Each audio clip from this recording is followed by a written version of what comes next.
Tunafurahi kupata nafasi ya leo siku ya tarehe 8 kutembelea moja ya klabu kubwa nchini Ufaransa, lakini pia katika bara la Ulaya. Tunapoongelea Paris FC, tunaongelea wazawa wa jiji la Paris hapa nchini Ufaransa. Ni timu kubwa yenye mafanikio makubwa, kuanzia kwenye timu ya wanawake, kwenye timu ya watu wenye disabled, kwenda mpaka kwenye timu za vijana. Na kwa kweli ndio wapinzani wakubwa wa PSG. Yaani ukisikia mechi imepigwa hapa kati ya PSG na Paris FC, unahakika kwamba Paris FC inawatoa jasho PSG. Kwa hiyo ni timu kubwa yenye mafanikio makubwa, ina miaka mingi zaidi ya miaka 100 timu hii ipo. Tumetembelea leo na management wametukaribisha, na discussion yetu kubwa kuangalia fursa ya mashirikiano kati ya timu zetu za Tanzania, hasa timu za taifa na klabu hii ya Paris FC. Na tuna matumaini makubwa kwa sababu ufanisi wa timu zao na kazi nzuri wanayoifanya inatupa matumaini ya kwamba na si Tanzania siku moja tunaweza kuvuka mipaka ya Afrika na kuja bara la Ulaya. Ndoto ya Daktari Samia Suluhu Hassan, Rais wa Jamhuri ya Muungano wa Tanzania, kuwaona watoto wake wa Kitanzania wakicheza kwenye timu kubwa za bara la Ulaya.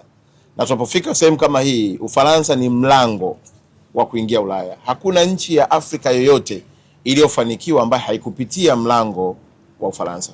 Tunaona timu zote, iwe ni Senegal, iwe Morocco inayofanya vizuri sasa hivi katika World Cup, zote hizi zimefanikiwa kupitia Ufaransa.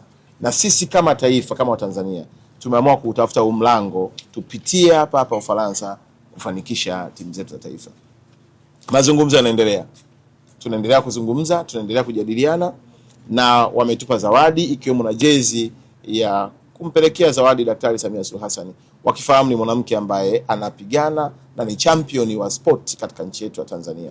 Na mimi kama waziri mwenye dhamana namhakikishia tu Mheshimiwa Rais wa Tanzania, wakati umefika wa taifa letu kunyanyuka kimichezo. Endelee kuwasihi wa Tanzania tuendelee kuwa na ushirikiano mkubwa, na nimeomba diaspora waendelee kutuonyesha fursa zilizoko katika dunia ili tuzitumie kujenga mstakabali mpana wa timu zetu. Tunahitaji Watanzania wacheze katika timu ya Paris FC. Tunahitaji Watanzania wacheze kwenye timu mbalimbali.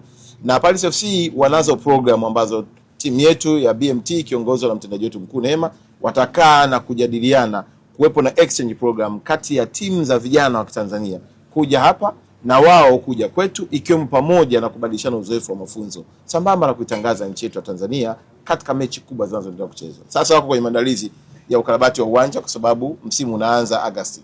Na msimu ukianza tumealikwa pia na sisi tuweze kushiriki kuona mambo mazuri yanayofanyika. Kwa hiyo ninawashukuru sana Paris FC, the entire management, na mmiliki wa Paris FC ndio mmiliki wa Louis Vuitton. Kwa hiyo si watu wadogo, ni watu walioshiba.